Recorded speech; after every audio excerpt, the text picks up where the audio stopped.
Abdul Rahman.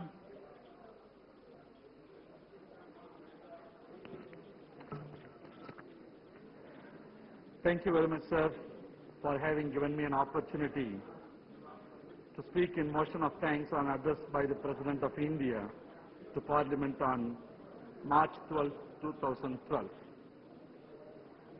In the midst of various challenges faced by the Union Government of India in different portfolios, Presidential address has enlightened innumerable measures towards the progress of the country.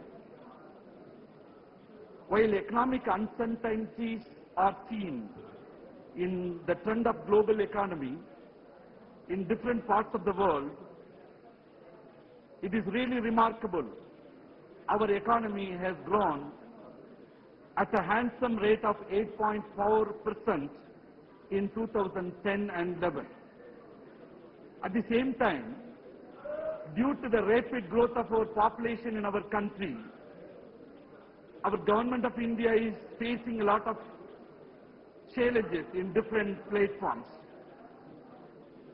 A lot of grievances are to be alleviated. We have to eradicate the poverty in the country. We have to find out the source to eradicate the illiteracy in the country. We are having so many grievances of the public in different platforms. We are very much sure Government of India is able to alleviate those grievances of the public. During the presidential address, our President of India has mentioned a very important point on sub-quota of reservation for minority communities. With a view to ensuring empowerment of minorities, sub-quota of 4.5% announced for socially and economically backward classes of citizens belong to minorities within the previous allocated 27% reservation for all the backward classes. Sir, it is the 4.5% reservation announced by the Government of India for minority communities. It is insufficient and it is inadequate. And that too, minority communities is included with Muslims, Christians, Sikhs, Buddhists and Parsis. At this juncture, I really appreciate the Union Government of India has come forward to allocate the reservation for minority communities. A big stone, a big rock has started to show its small snail movement. But 4.5% for all minority communities, the reservation given by the Government of India, is like a few drops in a big ocean. In Tamil Nadu, 3.5% reservation was provided by the then Chief Minister, our Honorable Dr. Kalaignar Karunanidhi, exclusively to Muslim communities. It was very much appreciable and good precedent. That was also not sufficient. We have raised our voice. It was announced adequate arrangements are being done. But here, 4.5% reservation has been announced for the entire communities in minority trend. Sir, apart from all these things, Government of India is making commissions, making committees, forming committees in order to know the exact status of the people, very particularly minority communities, and Government of India wants to know what are the measures to be implemented. For that kind of good purposes, commissions are formed by the government. Commissions are also giving a recommendation, like Ranganath Misra Commission, Sachar Committee, and Gopal Singh panel in 1984. All these commissions are giving exact numeral figures in what way minority communities, very specifically minority Muslim community, are very much downtrodden, very much backward in educational and economical trend. The Ranganath Misra Commission has very clearly and categorically mentioned in its recommendation 10%, at least 10% reservation is to be made for minority Muslim community in educational and its economical fields. I am taking this opportunity to remind Government of India to immediately implement the strong recommendation of Ranganath Misra Commission by giving 10% reservation to exclusively Muslim minorities. And Sachar Committee recommendations are also have been given to the Government of India to do some welfare activities towards the Muslim minority community.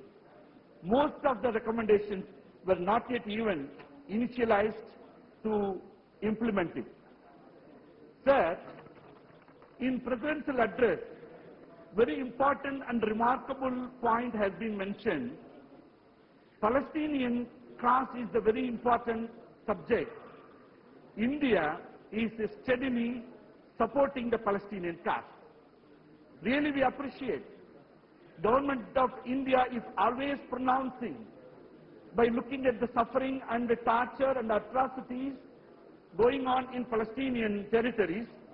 So, towards the welfare of those people, Government of India is always supporting. Government of India is always steadily standing for the cause of Palestinian welfare. But at the other side, whatever may be their reasons, there is a threatening challenge to the Palestinian cause is also supported by Indian government, which is Israel. Why this kind of contradictory stand? One side, Government of India is steadily standing for the cause of Palestinians. Another side, it is supporting and receiving the pressures from the country, Israel, which is really standing against Palestinian cause as a threatening challenge. This kind of contradictory stand is to be eliminated.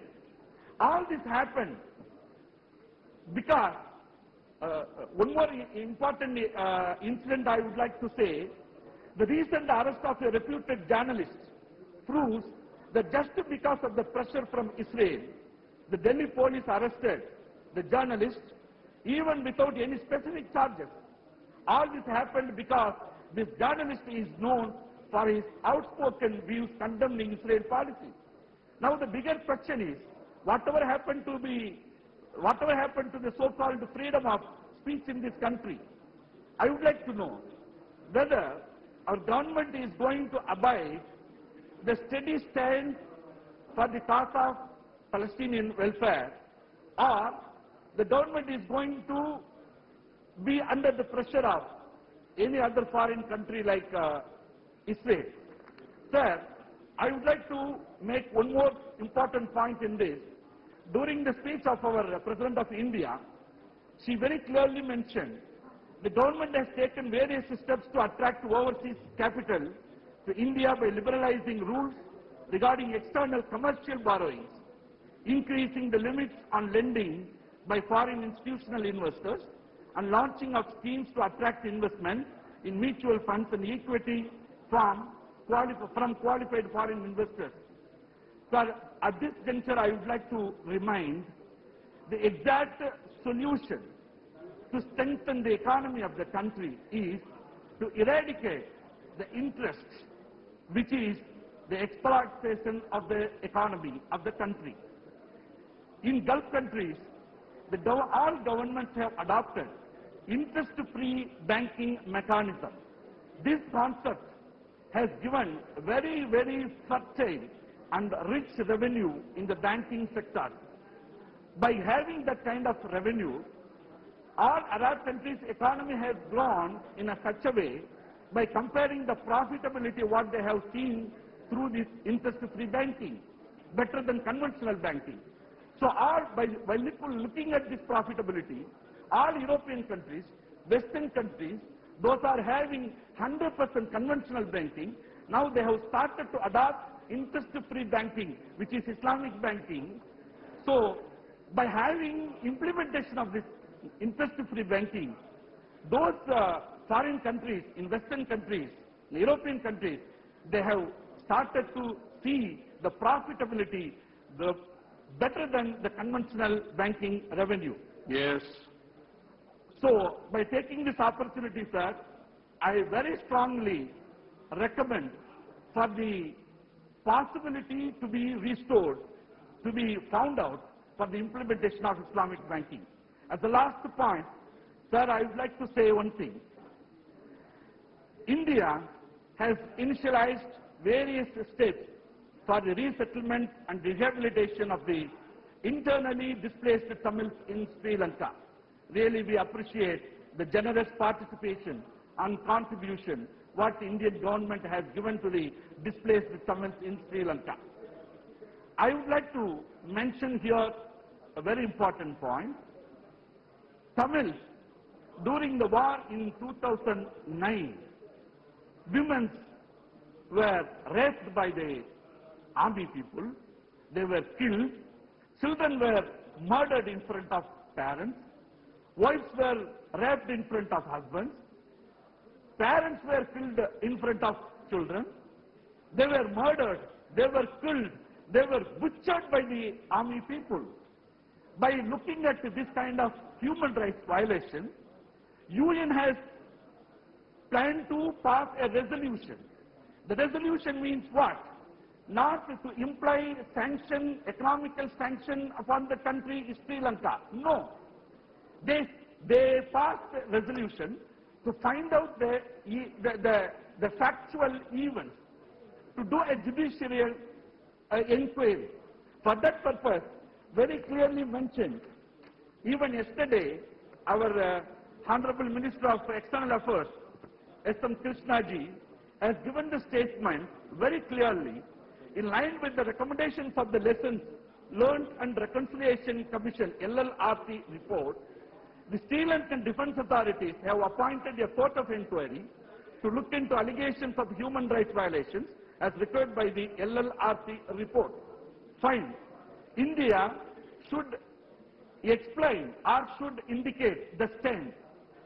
Resolution doesn't say any kind of sanction upon, economic sanction upon the Sri Lanka.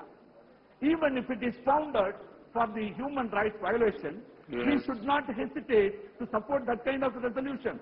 Now the simple resolution is to apply a proper judicial inquiry to explore the factual events, how the atrocities, how the torture were given to the civilians, civil Tamilians, innocent Tamilians. So, Government of India should clearly say that what is the stand? Are we not going to support at least even to do the inquiry of that kind of human rights? So, our Government of India should support the resolution of UN by taking this opportunity. Yes. I thank you, sir. Thank you very much.